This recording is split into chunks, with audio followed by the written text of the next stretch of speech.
At his rallies, President Donald Trump argues that the midterms are about one person, Donald Trump.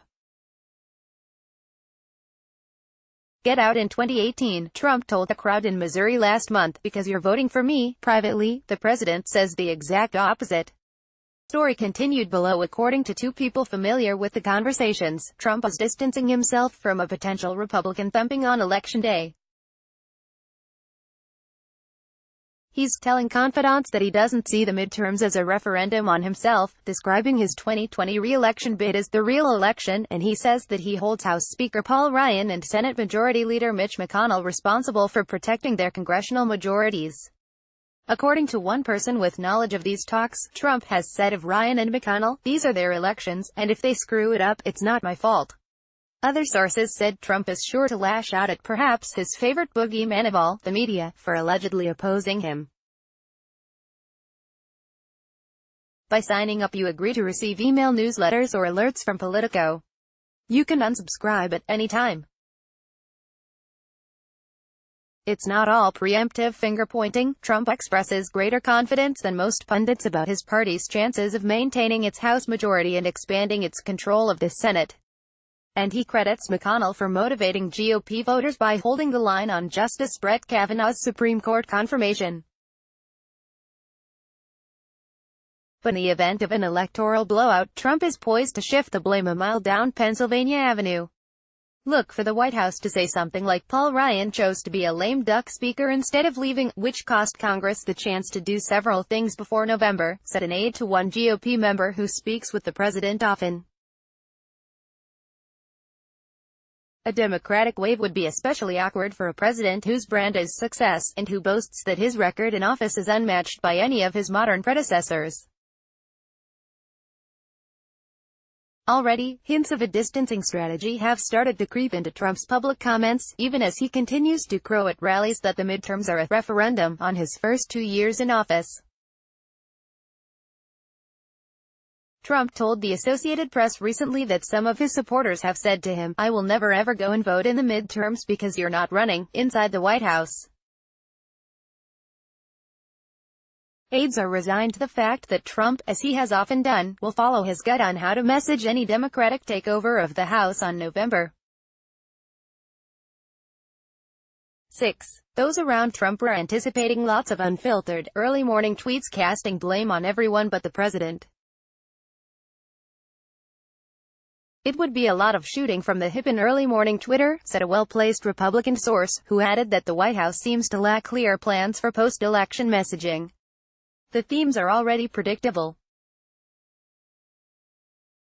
The arc is gonna be he wasn't on the ballot, and people didn't fully appreciate his policies and candidates didn't tie themselves enough to him, said a person close to the president, who was among several sources to say Trump will likely blame the media as well. While lashing out would be a Trumpian response, it would also be a break from recent presidential precedent. After losing the Congress to Democrats midway through his second term in 2006, a humbled George W. Bush conceded that he'd taken a thumping, pushed out an unpopular Secretary of Defense Donald Rumsfeld, and vowed to find common ground with Democrats. 4 years later, after a Tea Party wave swamped congressional Democrats 2 years into his first term, with Republicans picking up 63 House seats for the biggest midterm gain by either party since 1938, Barack Obama took direct responsibility in remarks afterward. Calling the moment humbling, Obama vowed to do a better job. Although White House officials are aware of those precedents, Trump may not care about them. And he alone will decide how to spin the midterm results, with his aides following his lead. The White House declined to comment on the record for this story. Despite whatever way they may want to spin it, he's going to drive the train on this, and the White House is gonna fall and say the president did everything he could, but unfortunately he's not on the ballot and so people weren't as excited, said the person close to Trump. Before he was president, Trump had a philosophy on whether leaders should accept blame. Whatever happens, you're responsible. If it doesn't happen, you're responsible.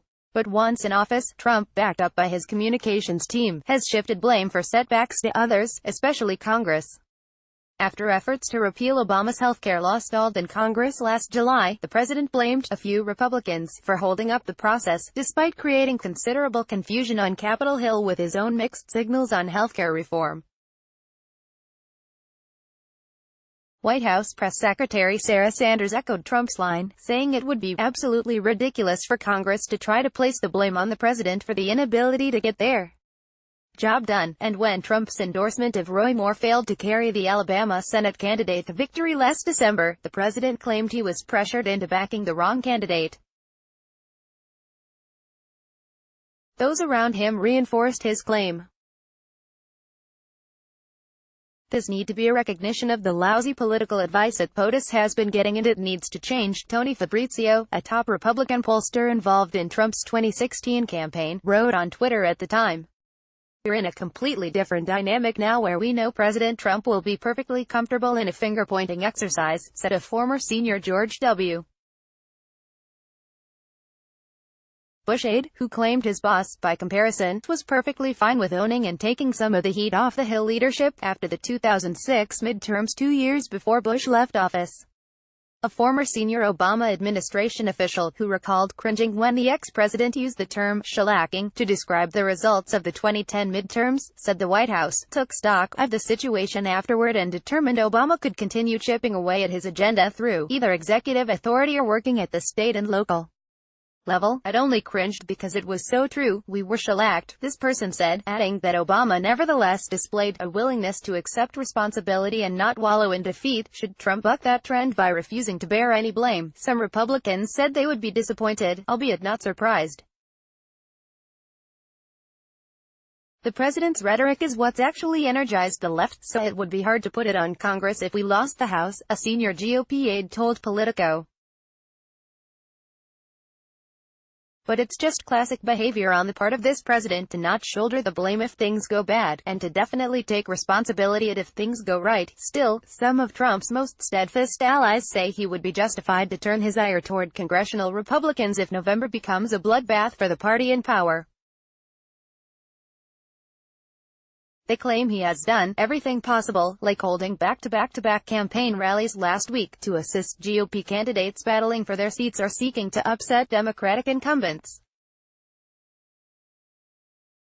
I think Trump has done everything that has been asked of him from the Republican Party to help campaign and raise money wherever they have needed it, said ex-Trump campaign manager Corey Lewandowski. President Trump and Vice President Mike Pence has answered that call every time. Jump to sidebar section.